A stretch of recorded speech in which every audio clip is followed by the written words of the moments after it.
Pemirsa, upaya Presiden Prabowo Subianto bersih-bersih sektor tambang mulai menunjukkan taringnya setelah hadir langsung dalam penyitaan aset negara dari hasil tambang timah ilegal Oktober lalu.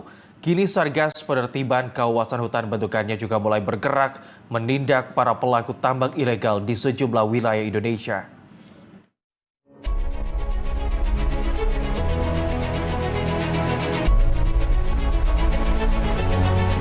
Menjaburnya tambang ilegal selama puluhan tahun di negeri ini disinyalir karena lemahnya pengawasan serta banyaknya oknum pejabat yang terlibat dan sulit tersentuh hukum.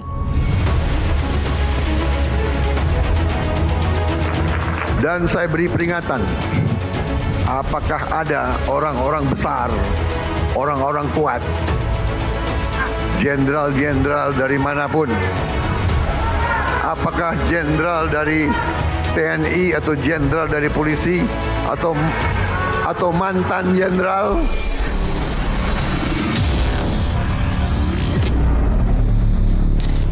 Pemirsa, sektor pertambangan masih menjadi salah satu andalan pendapatan negara dengan kontribusi kurang lebih sebesar 15% untuk penerimaan negara. Baik penerimaan negara bukan pajak maupun pajak. Namun ternyata di lapangan masih banyak sekali ditemukan aktivitas ataupun praktik tanpa izin ataupun illegal mining. Tidak hanya itu, juga banyak ditemukan adanya praktik penebangan kawasan hutan tanpa izin yang jelas. Presiden Prabowo Subianto menegaskan akan segera menindak tegas para pelaku dari praktik pertambangan tanpa izin atau PETI yang tersebar di seluruh Indonesia. Kemudian pemirsa, kita melihat lagi pidato kenegaraan Presiden Prabowo Subianto ketika sidang MPR RI di Agustus 2025 lalu. Presiden Prabowo Subianto menyampaikan data ada 1.063 tambang ilegal di Indonesia yang berpotensi merugikan keuangan negara senilai 300 triliun rupiah. Kemudian, seperti apakah upaya penertiban dari tambang ilegal yang telah dilakukan oleh pemerintah? Kita akan lihat, pemirsa. Pemerintah Indonesia di bawah kepemimpinan Presiden Prabowo Subianto menunjukkan ketegasan yang kuat dalam menata ulang sektor pertambangan nasional. Komitmen untuk memberantas praktik tambang ilegal kini menjadi prioritas nasional, bukan hanya karena kerugian negara yang mencapai ratusan triliun rupiah setiap tahunnya, tetapi juga karena dampaknya terhadap kedaulatan sumber daya alam dan keadilan sosial.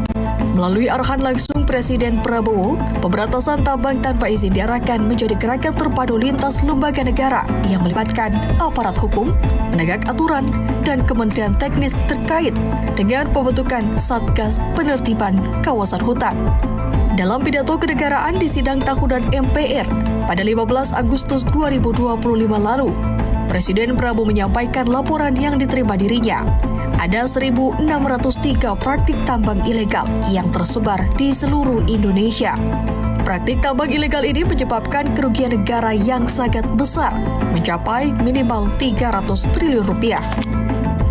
Setelah ini, kita akan tertibkan juga tambang-tambang yang melanggar aturan.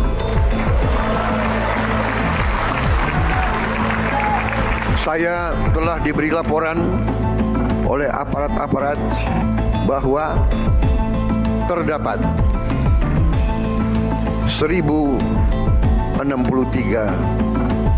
tambang ilegal dan potensi kekayaan yang dihasilkan oleh 1.063 tambang ilegal ini dilaporkan potensi kerugian negara adalah minimal 300 triliun. Saudara-saudara sekalian,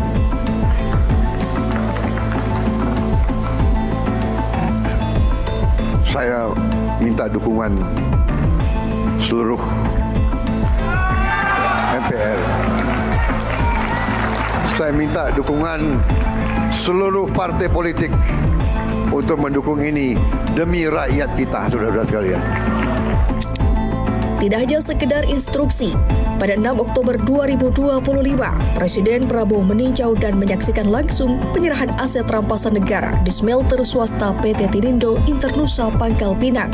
Pemerintah menemukan tumpukan tanah jarang yang mengandung monasit, mineral berharga yang digunakan dalam industri teknologi tinggi dan energi. Potensi nilai monasit sangat tinggi di pasar global, dengan capaian 3,3 miliar rupiah per ton. Mungkin nilainya lebih besar, sangat besar.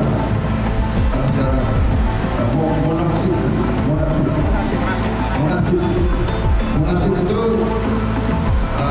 satu ton itu besar, ratusan ribu dolar ya.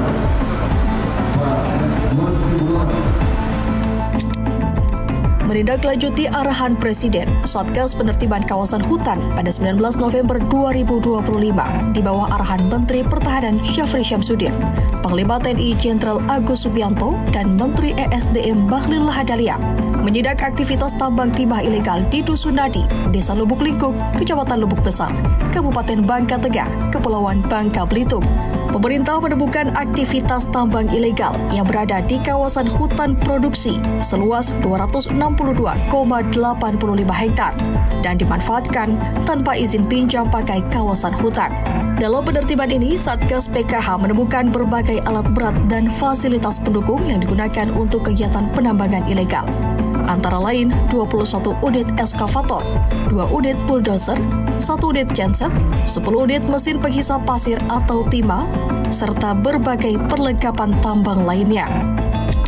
Mendapatkan peraturan Presiden nomor 5 tahun 2025 terus melanjutkan kegiatan, dan pada hari ini kita menemukan beberapa kegiatan-kegiatan ilegal yang mengarah kepada pelanggaran hukum yang akan kita tindak lanjuti baik secara hukum maupun secara administrasi.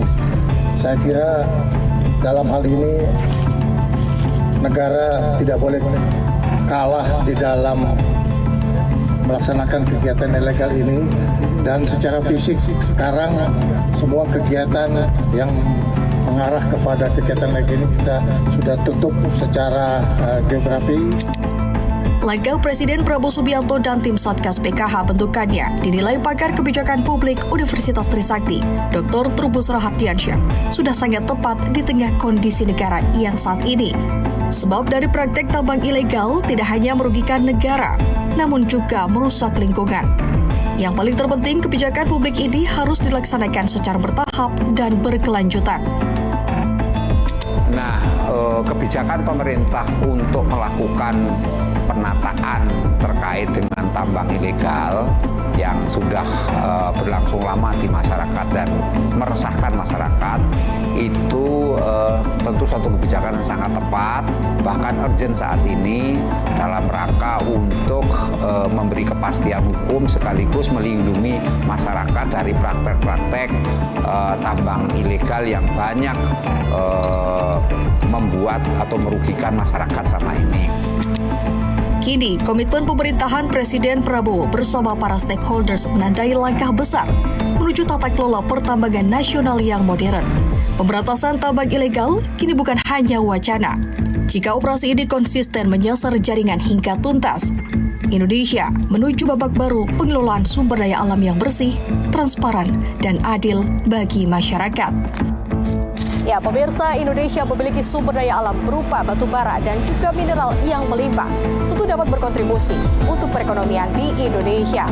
Oleh karena itu, pemirsa, dibutuhkan kerjasama yang kuat untuk mewujudkan adanya tata kelola pertambangan yang baik, agar nantinya sumber daya alam yang ada di Indonesia dapat dimanfaatkan semaksimal mungkin dan dapat bermanfaat bagi seluruh masyarakat Indonesia.